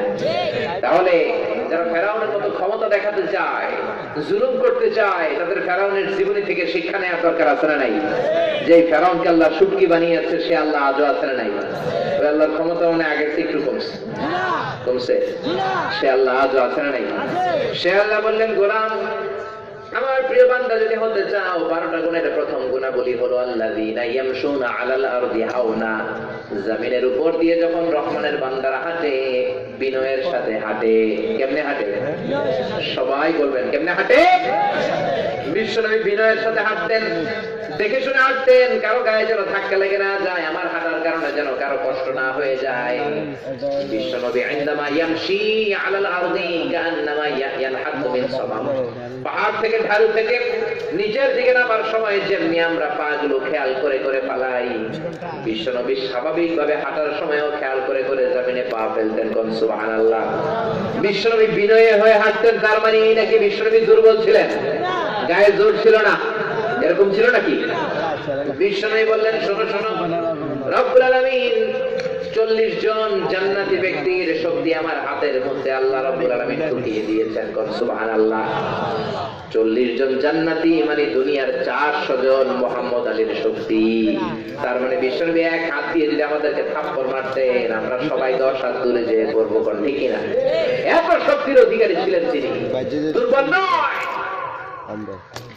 সাহাবীরা বলতেন, বিশ্বনবীর সাথে যখন ঘোড়া নিয়ে আমরা মরুভূমিতে বেরোতাম, ঘোড়া নিয়ে যখন বেরোতাম, ঘোড়া যখন ছোটাতাম, 3 থেকে 4 সেকেন্ডের 5 সেকেন্ডের মধ্যে বিশ্বনবীর ঘোড়ার আমরা খুঁজে পেতাম না। এমন জোরে ঘোড়া সাওয়ার হয়ে তিনি ঘোড়া হাঁকাতেন, সামনে চারদিকে ফুলার বালি ছাড়া আর কিছুই দেখা যেত না। কোথায় যে বিশ্বনবীর ঘোড়া আমাদেরকে ছাড়িয়ে চলে গিয়েছে আমরা খুঁজেই পেতাম না। পড়েন আল্লাহু আকবার! এত শক্তিশালী নবী ছিলেন। মক্কার সবচাইতে বড় কুস্তিগীর, তার নাম ছিল রুকানা। ওই রুকানাকে ধরে বিশ্বনবী 3 বার জমিনে আছাড় মেরেছে। রুকানা ছিল সবচাইতে বড় কুস্তিগীর। বিশ্বনবী ফজরের নামাজের পর রুকানার কাছে যেয়ে বললেন, রুকানা আসলিম তাসলাম, কালিমা পড়ে মুসলমান হও, শান্তি দিবে কে? রুকানা বলল, না না, আমি কালিমা পড়বো না, কুস্তি লাগে যদি আমার কুস্তিতে হারাতে পারো তাইলে কালিমা পড়বো। বিশ্বনবী বললেন, বিপদে, কারণ বিশ্বনবী তো কুস্তি খেলেন না। বিশ্বনবী বললেন, রুকানা কুস্তি খেলবো না, কালিমা পড়ো। রুকানা বলে, না না, কালিমা পড়বো না, কুস্তিতে যদি হারাতে পারেন তাইলে পড়বো। বিশ্বনবী রহমতের নবী, দয়ার নবী, মায়ের নবী মনে মনে ভাবলেন, আমি কুস্তি খেলার কারণে একটা লোক যদি জাহান্নাম থেকে বেঁচে যায় তাহলে কুস্তি খেললে আপত্তি কোথায়? বিশ্বনবী কুস্তি খেলতে রাজি হলেন। কুস্তি চিনেন তো নাকি রেসলিং চিনেন? রেসলিং চিনেন? সব দেখে এগুলো করে বসে বসে। বিশ্বনবী রাজি হলেন। রুকানা এবার পজিশন নিল রেসলিং খেলার জন্য। বিশ্বনবীও দাঁড়ালেন। রুকানা হাফ প্যান্ট পরে পরে লাফানো শুরু করলেন, কিন্তু বিশ্বনবী তো লাফায় না। রুকানা বলে, আব্দুল্লাহর বেটা মুহাম্মদ, তুমিও লাফাও। এই খেলা যারাই খেলে তাদের লাফাইতে হয়। রেসলিং খেলা শুরুতে লাফায় না, এইভাবে পজিশন নেয় না। রুকানা পজিশন নেয়, কিন্তু বিশ্বনবী পজিশন নেয় না, কারণ বিশ্বনবী লুঙ্গি পড়তেন সেলাই ছাড়া। কি ছাড়া? জোরে বলেন। সেলাই ছাড়া লুঙ্গি পরে লাফালাফি করলে বাতাসে ছতর করে যাওয়ার সম্ভাবনা আছে না নাই? এত লাজুক ছিলেন বিশ্বনবী। হালিমাতুস সাদিয়ার ঘরে যখন বিশ্বনবী ছিলেন, ছোট্ট নবী মুহাম্মদ হালিমা সাদিয়ার বুকের দুধ খেয়ে বড় হয়েছেন। হালিমাতুস সাদিয়া বলে, কুরাইশের এই মুহাম্মদকে যখন বাড়িতে আনলাম, কোনদিন এই ছেলেটারে কাঁদতে দেখি নাই। সুবহানাল্লাহ পড়ে। ক্ষুধা লাগলেও মুহাম্মদ কাঁদে নাই, ব্যথা পেলেও কাঁদে নাই। শুধু লজ্জাস্থানের জায়গা থেকে কাপড়টা সরে গেলে শিশু মুহাম্মদকে দেখে দিয়ে উঠত। কি লজ্জাশীল! বিশ্বনবীও দাঁড়ালেন, রুকানাও দাঁড়ালো। রুকানা বলল, মুহাম্মদ তুমি আগে বক্সিন মারো। বিশ্বনবী বললেন, আমি বক্সিন মারলে তুই হজম করতে পারবি না। পারবে? পারবে? বরং তুমি মারো। রুকানা কয়, না না, আমি মারবো না, তুমি মারো। কত শক্তি তোমার গায়ে দেখি, ও মুহাম্মদ তুমি মারো। বিশ্বনবী বললেন, না, কারণ বিশ্বনবীর গায়ে কার কতটুকু ক্যাপাসিটি আছে প্রত্যেকের জানা আছে না নাই? বিশ্বনবী জানেন আমার খুশিও সামলাতে পারবে না। সুবহানাল্লাহ কইবেন না? রুকানা বলে, না না, তুমি খুশি মারো। বিশ্বনবী বললেন, না, তুমি মারো। রুকানা রাজি হয় না। বিশ্বনবী আর কি করবেন? বিশ্বনবীর ডান হাতটা দিয়ে খুশি মারে নাই, রুকানার বাম কাঁধের মধ্যে হাত লাগিয়ে ডেকে বলল, রুকানা এত লাফাও কেন? লাফাও কেন? বিশ্বনবীর হাত রুকানার বাম কাঁধে লাগার সাথে সাথে মুহূর্তের মধ্যে রুকানা বেহুশ হয়ে জমিনে পড়ে যায়। এবার রুকানার সঙ্গী সাথীরা রুকানার মাথায় পানি ঢালে। হুশ ফিরার পর কেউ দুধ খাওয়ায়, কেউ আরবের খেজুর খাওয়ায়। সবাই ডেকে বলল, রুকানা তুই তো বড় শেয়ানা। ওরে রুকানা তুই তো বড় শেয়ানাগিরি, তোর গেল কই? আব্দুল্লাহর বেটা মুহাম্মদ খুশি মারে নাই, বক্সিন মারে নাই, কিক মারে নাই, খালি ধরল, তুই পড়লি কেন? তোরা তো কিছু দেখোস নাই। তোরা দেখলি মুহাম্মদ হাতটা এখানে ধরেছে, আমার মনে হয়েছে উহুদ পাহাড়টা এসে আমার কাঁধের উপরে চেপে বসেছে। বিশ্বনবী বললেন, রুকানা তোমার তো হারালাম, এবার কালিমা পড়ো। কয়, না না, আমি রেডি আছিলাম না, তুমি আগে ধরছো। এবার আমি রেডি হয়ে আবার লাগবো। বিশ্বনবী বললেন, ঠিক আছে, আবার লাগো, এবার তুমি মারো। রুকানা কয়, না, এবারও তুমি মারো। বিশ্বনবী আবার বাম হাত দিয়ে আবার রুকানার ডান কাঁধের মধ্যে হাত দিয়ে বললেন, লাফাস কেন? আবার বেহুশ কোন? সুবহানাল্লাহ। আবার হুশ ফিরানো হলো। বিশ্বনবী বললেন, কালিমা পড়। দুইবার হারালাম। কয়, না না, কালিমা পড়বো না। দাইন দাইন তিন দাইন। খেলার মধ্যে একটা কথা আছে না নাই? দাইন দাইন কয় দাইন? তিন দাইন। আবার লাগবো। আমার পেটে ওই সময় ক্ষুধা ছিল, আমি খাইয়া দেয়া মোটা হইয়া শক্তি কইরা আবার লাগু। বিশ্বনবী বললেন, তুই জনমের খাওয়া খা। রুকানা আবার খেয়ে দাঁড়ালো, আবার বিশ্বনবী ধরলেন, আবার বেহুশ। সুবহানাল্লাহ কইতে মন চায় না? এবার বিশ্বনবী বললেন, কালিমা পড়। রুকানা বলে, না না, কালিমা পড়বো না, তবে জেনে রাখো মুহাম্মদ, আজকের আগে আমার পিঠটা জমিনে কেউ মাটিতে লাগাতে পারে নাই, তুমি ছাড়া। আজকের আগে এ পর্যন্ত কেউ আমার জমিনে শোয়াইতে পারে নাই, তুমি ছাড়া। চিৎকার করে পারেন আল্লাহু আকবার। এত শক্তিশালী পয়গম্বর রাস্তা দিয়ে যখন হাঁটতেন গোলামের মতো হাঁটতেন।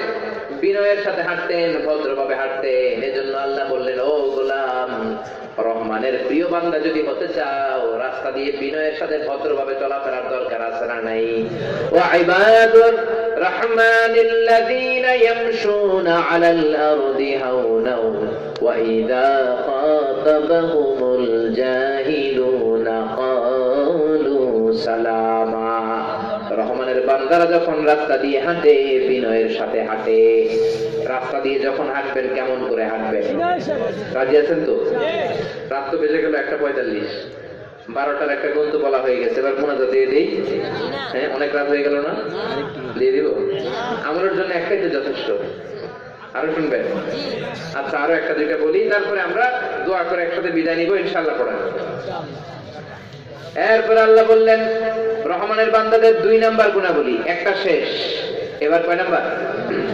সবাই বলেন, আরো জোরে। না, সবাই না বললে হবে না। কয় নাম্বার?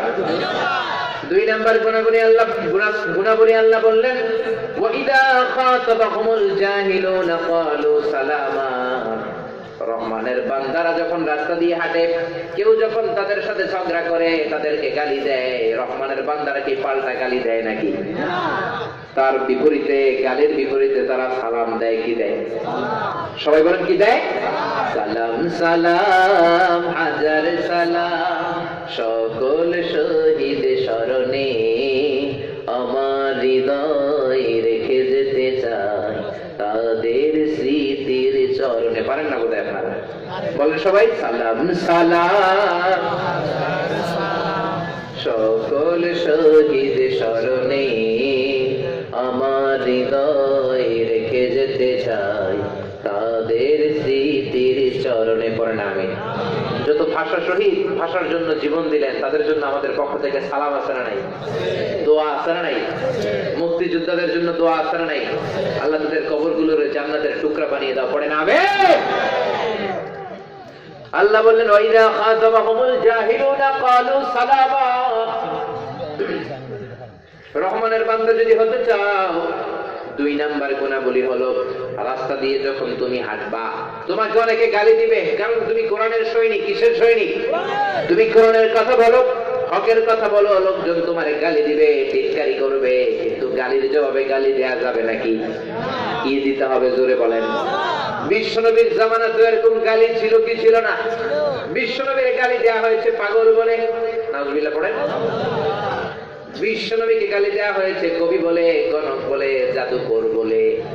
বিশ্বনবীর সময় গালি ছিল, এখন শুধু সময়ের পরিবর্তন। বর্তমান জামানা তো এই গালিগুলো আছে না নাই?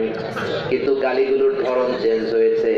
আগে বলতো গণক, জাদুকর, এখন কোরআনের কথা বললে ওরা আপনারা ডাকবে মৌলবাদী। ঠিক না? ওরা আপনারা বলবে জঙ্গি, ওরা আপনারা বলবে রাজাকার, ওরা আপনারা বলবে যুদ্ধাপরাধী, চিৎকার করে বলেন ঠিক না? তার মানে গালি আছে, নাম চেঞ্জ হবে। এক এক সময় এক একটা নানা কথা বলে আপনারে গালি মারবে, কিন্তু এই গালি শোনার সময় আমাদের আছে নাকি?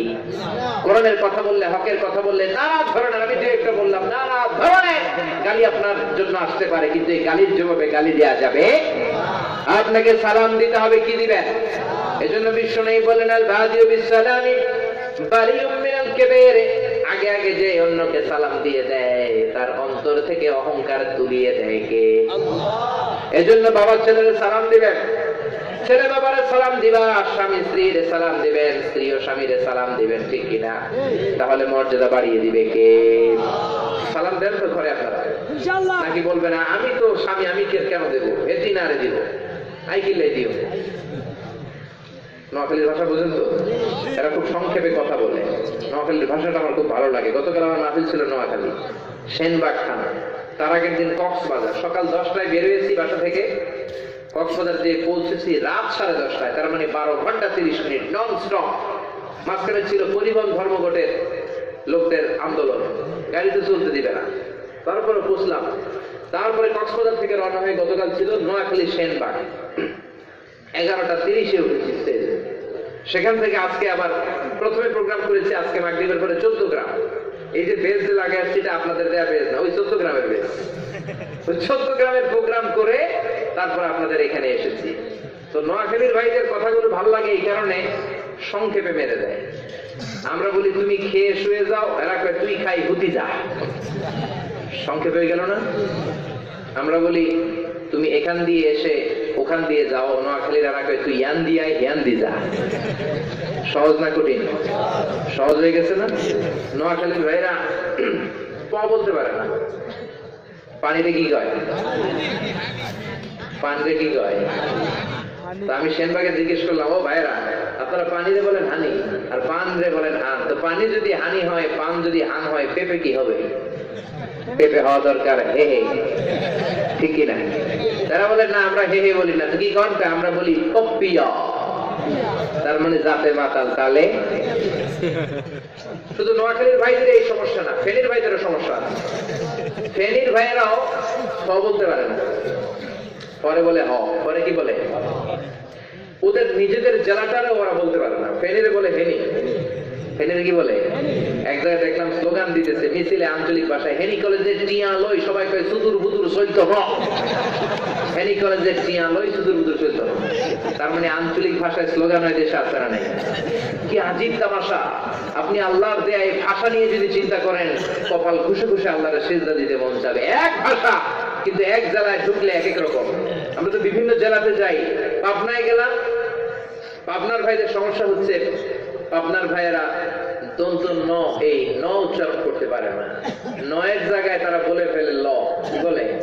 ওইখানেও স্লোগান শুনলাম আমগো লেতার মার্কা লৌকা মার্কা। তার মানে ন কি হয়ে গেছে? ন কি হয়ে গেছে? এরপরে নরসিংদীতে গেলাম, রায়পুরে না ভাবিন, নরসিংদীর লোকেরা এদের মুখ দিয়ে আল্লাহ র উচ্চারণ করার ক্ষমতা দেয় না, র এরা বলতেই পারে না, এরা র এর জায়গায় বলে ল। রায়পুরারে এরা ডাকে লাইপুরা, লাইপুরা লাতা মুরগি দিয়া লাইটের বেলা কাইয়া লেলেন গায়ে বসে। তার মানে যত শব্দে এরা র দেখবে, ওই রে কি বলে? ল বলে ফেলে। সুবহানাল্লাহ কইবেন না? এরপরে আপনি যদি কিশোরগঞ্জে যান, ময়মনসিংহে যান, ময়মনসিংহের সমস্যা হচ্ছে ময়মনসিংহের ভাইয়েরা খ উচ্চারণ করতে পারে না, এদের জিহ্বা দিয়ে খ বেরোবে না। যত খ আছে ময়মনসিংহের ভাইয়েরা ক বলে ফেলায়। কি বলে? একজনকে হুজুর কবর দেখলাম, কবর টিভি চালুই। তাই বললাম কার কবর? জিয়ার কবর না বঙ্গবন্ধুর কবর? কয় রাত 8টার কবর। আসলে দেখতে চাই কি? খবর। খবরে বলে কি? সিলেটে যাবেন উল্টা, সিলেটের মুখ দিয়ে আবার ক বেরোবেই না, সব খ। তাই আপনার বাড়ি কোথায় রাখে? আপনার বাড়ি খন খানো, তাই আমি এই খানো দ্বারা তুই খিতা হবি খ। তার মানে ক নাই, সব খ। এরপরে আপনি যদি বরিশালের কেউ আসেননি, কেউ নাই, বরিশালের ভাইয়েরা এদের যে সমস্যাটা, বরিশালের ভাইয়েরা আবার ক বলতে পারে না, কয়ের জায়গায় বলে হ। বরিশালের ভাইরা টাকারে কি বলে? ওই যে টাহা। আর কথায় কথায় মনু আছে না নাই? মনু মুই 20 টাকার কাম করছি, মরে 15 টাকা দিলে কেন? এখন কি 5 টাকাটা দেবা না মোল্লা খাবারটা আমি বাজাবা? লাগবে না? আমি দারুন নাজাত সিদ্দিকিয়া কামিল মাদ্রাসার ছাত্র। এই মাদ্রাসার 70% বরিশালের বাড়ি। প্রিন্সিপাল হুজুর আখম আবু বকর সিদ্দিক, আল্লাহ কবুল করে নেই, হুজুরের বাড়ি বরিশাল। তারপর যত টিচার স্টাফ আছে 90% বরিশাল। ওইখান থেকে আমরা বরিশালের কথা জানি। দেখেন এক এক জায়গার এক এক ধরনের আঞ্চলিকতা। এবার চট্টগ্রামে যদি যান, ভয়ঙ্কর, বুঝবেন না আপনি কিছু। দুই চট্টগ্রামের বাড়ি, চট্টগ্রাম নাকি? চট্টগ্রামের লোকরা যদি কথা বলে আপনি বুঝবেনই না। ইভেন তাদের প্রাথমিক স্কুলে তারা আঞ্চলিক ভাষায় শেখায়। চট্টগ্রামের ভাইয়েরা কুকুরে বলে হুদ্দা। কুকুরে কি বলে? ক্লাসে বানান শিখায়, এভাবে পড়ো, কর সুকার কু র হুদ্দা। এরপরে কলস বলে ঠিল্লা, তো বানান করে শিখায় পর ক ল স ঠিল্লা। তার মানে ক ল স এতটুকু ঠিক আছে, কিন্তু ফাইনাল উচ্চারণের সময় ভেজাল লেগে যায়, কারণ ঠিক কিনা? আর আপনি পুরান ঢাকায় যদি যান, এরা কথায় কথায় কয় আবে হালা। শুনছেন? বাপেরও কয় হালা, শ্বশুরেও কয় হালা, দাদারেও কয় হালা, স্বাস্থ্য ভাইরাও কয় হালা, সবাই কয় হালা। দাদায় হালায় কবে মরছে আমি হালায় জানি না। কথায় কথায় হালা বলা এদের অভ্যাস। এবং আমাদের কিছু বন্ধুরা পুরান ঢাকায় যখন খতিব হিসেবে চাকরি পেয়েছে, ফোন দিয়ে আমাদেরকে বলে আবে হালা মিজান তুমি কেমন আছো? তাই বললাম তোমার বাড়ি চাঁদপুর, তুমি আমার হালা কও কেন? তো বলতেছে আমি এই চকবাজারে 3 বছর খতিবগিরি করতে করতে আমরাও এটা শিখে ফেলেছি। এরা মাহফিলও বলে আবে হাওয়া সুবহানাল্লাহ কোন না গেলা, কিন্তু এই হাওয়াটা এরা কি গালি দিয়ে বলে? আমি এক দেশের গালি আরেক দেশের, এক দেশের বুলি আরেক দেশের। পুরান ঢাকার লোকেরা একটা রুটি খায়, রুটিটার নাম হচ্ছে বাকরখানি রুটি। ওই যে জানে সম্রাট বাকের খা, মুঘল আমলের সম্রাট বাকের খার নাম অনুসারে এই রুটির নাম হয়েছে বাকরখানি রুটি। চা দিয়ে ভিজিয়ে ভিজিয়ে খেতে এরা খুব পছন্দ করে।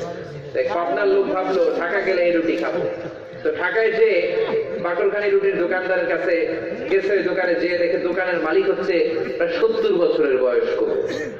তো বাইরে থেকে দাঁড়িয়ে দেখতেছে 70 বছরের মুরব্বী 12 বছরের একটা ছেলের ডেকে বলে আবে হালায় এতক্ষণ ধরে পাঠাইছি, হালায় আইতে দেরি করছিস গেলায়, মানে এতক্ষণ ধরে তোরে পাঠালাম এই কাজটা নিয়ে আসতে দেরি করলি কেন? ছোট্ট বাচ্চাটা মুরব্বীরে বলে আমি হালায় দেরি করছি, তোমার হালায় কি হয়েছে? এখন পাবনার লোক পড়ে গেছে বিপদে, ও ভাবতেছে আসলে কোনটা শালা আর কোনটা দুলাভাই। তো মুরব্বীরে সালাম দিয়ে বলে চাচা আসসালামু আলাইকুম। এই যে সে আপনারে বলে হালা, আপনি ওরে বলেন হালা, আসলে কে হালা? আবে তুমি হালা মাঝখান দিয়ে ঢুকছো কেন? আপনার লোক গায়ে আমারে হালা পেতে যান কেন? আমি হালা নাকি? মুরব্বীকে বাজান, আমরা এই যে হালা হালাটা বলি এটা আমাদের গালি দেওয়া, এটা আমাদের বলি, এটা গালি দিয়ে বলি না, কলিজার থেকে বলি, চিল্লায় বলেন ঠিক না? এজন্য একে অপরকে সালাম দিবেন, স্বামী স্ত্রীকে দিবেন, স্ত্রী তার স্বামীকে দিবেন, বাবা তার ছেলেকে দিবেন, ছেলে তার বাবাকে দিবেন। ঘরে সবাই যদি সবাইকে সালাম দেন, ঘরটারে জান্নাতি বানিয়ে দিবে কে?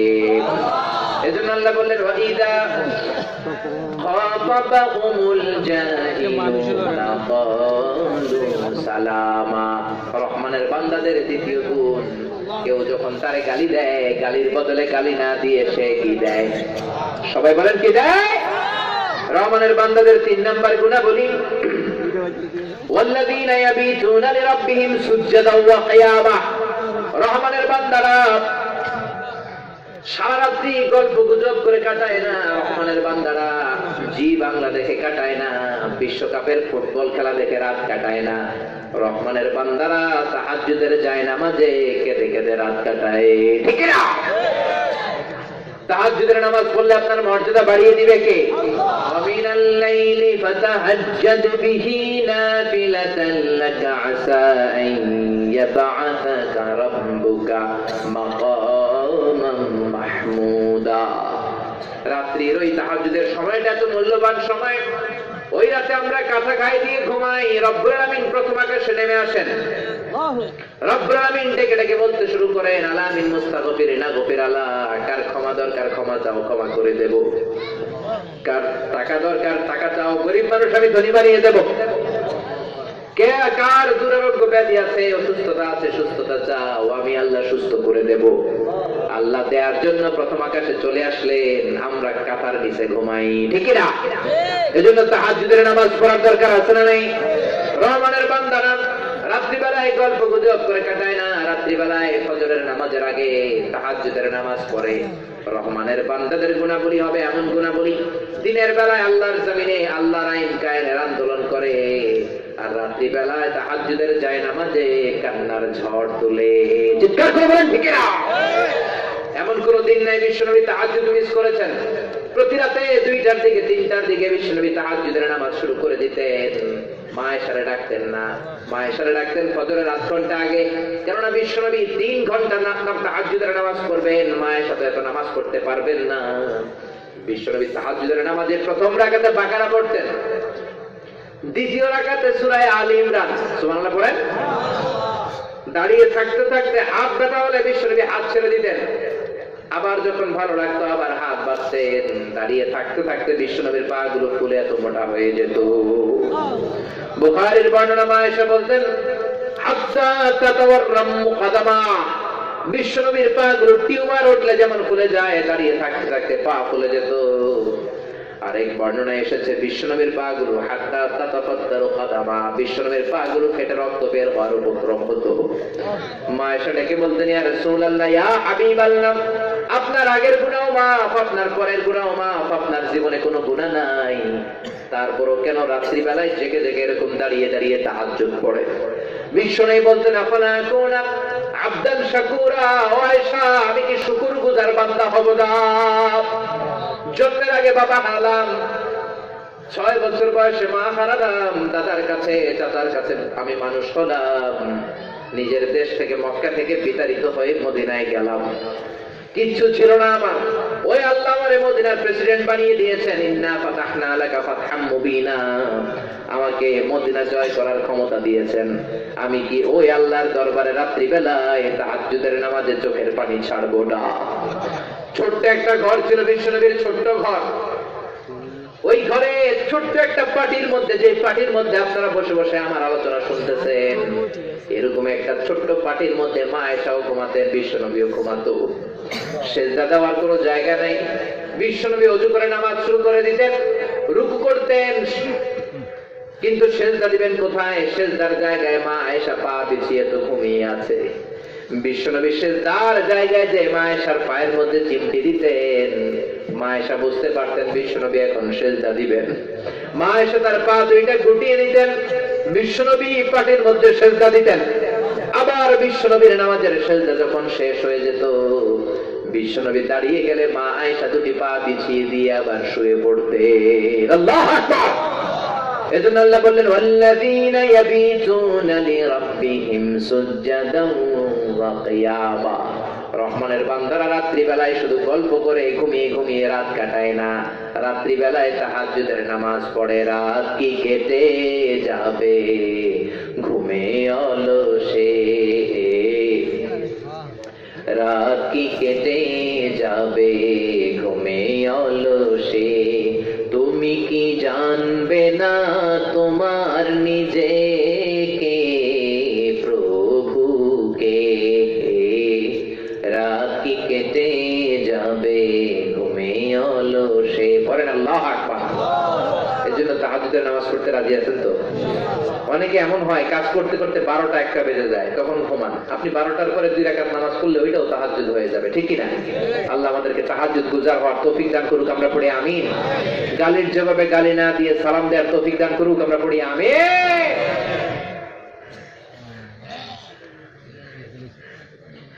এরপরে রব্বুল আলামিন আমাদেরকে রাস্তা দিয়ে হাঁটার সময় বিনয়ের সাথে হাঁটার তৌফিক দান করুক, পড়েন আমিন।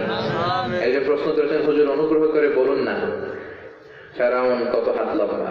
চমৎকার প্রশ্ন।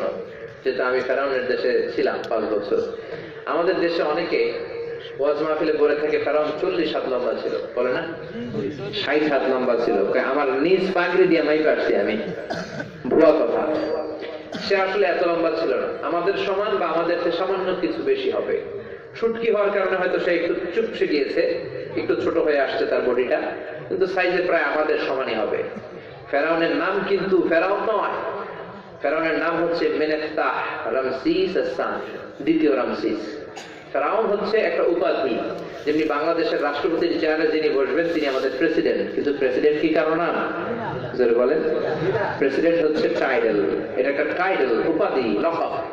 ফেরাউন ছিল যারা মিশরের অধিপতি হতো তাদেরকে বলা হতো ইংরেজিতে ফেরাউস, আরবিতে বলে ফেরাউন। সেও ছিল একজন ফেরাউন, তার নাম ছিল মেনেফতাহ রামসিস আস-সানি। সে লম্বায় আমাদের মতোই হবে বা সামান্য কিছু বড় কম হবে। সূরা ফুরকানের আলোকে 12টা রহমানের প্রিয় বান্দাদের নৈতিক গুণাবলীর মধ্য থেকে 3টা আমরা শুনলাম। এগুলো যেন আমাদের জীবনে আমরা আমল করতে পারি। আবার আপনাদেরকে রিমাইন্ডারের জন্য বলি, 1 নাম্বার যেটা বলেছি, রাস্তা দিয়ে হাঁটার সময় ভদ্রভাবে হাঁটতে হবে, বিনয়ের সাথে। কিছু লোক দেখবেন তার চলনে, বচনে, কথনে সবকিছুর মধ্যে একটা ভদ্রতা ফুটে ওঠে, ঠিক কিনা? এরকম হওয়ার দরকার আছে না নাই? 2 নাম্বার, অনেকে আপনার সাথে ঝগড়া করবে, গালি দিবে, পায়ে পাড়া দিয়ে ঝগড়া করতে চায়। রহমানের বান্দারা ঝগড়ার বদলে ঝগড়া করে না, গালির বদলে গালি দেয় না, তারা সালাম দিয়ে কেটে পড়ে, মূর্খদেরকে এড়িয়ে চলে, জোরে বলে ঠিক কিনা? 3 নাম্বারে, রাত্রি বেলায় তারা তাহাজ্জুদ গুজার হয়ে আল্লাহর প্রিয় ভাজন হয়। আল্লাহ আমাদের সবাইকে কথাগুলো বুঝার আমল করার তৌফিক দান করুক। রাজামেয়ার পশ্চিম পাড়া আব্দুল সরকার বাড়ির এই জামে মসজিদ প্রাঙ্গণে আজকের এই মাহফিলে যে ইন্তেজামিয়া কমিটি আমাকে ইনভাইট করেছেন, তাদের সবাইকে আমি শুকরিয়া জানাই। আল্লাহ আমাদের সবাইকে কবুল আর মঞ্জুর করে নিক। গত বছর এই প্রায় এই দিনেই মনে হয় কাছাকাছি সময়ে আমরা এখানে কোরআনের কথা শুনেছিলাম। 1 বছর পরে আল্লাহ তাআলা আমাদেরকে আবার মহাবিশ্বের মহাগ্রন্থ থেকে, কোরআন থেকে কথা শোনার তৌফিক এনায়েত করলেন। আগামী বছর আমরা কয়জন হায়াতে বেঁচে থাকবো আমরা জানি না।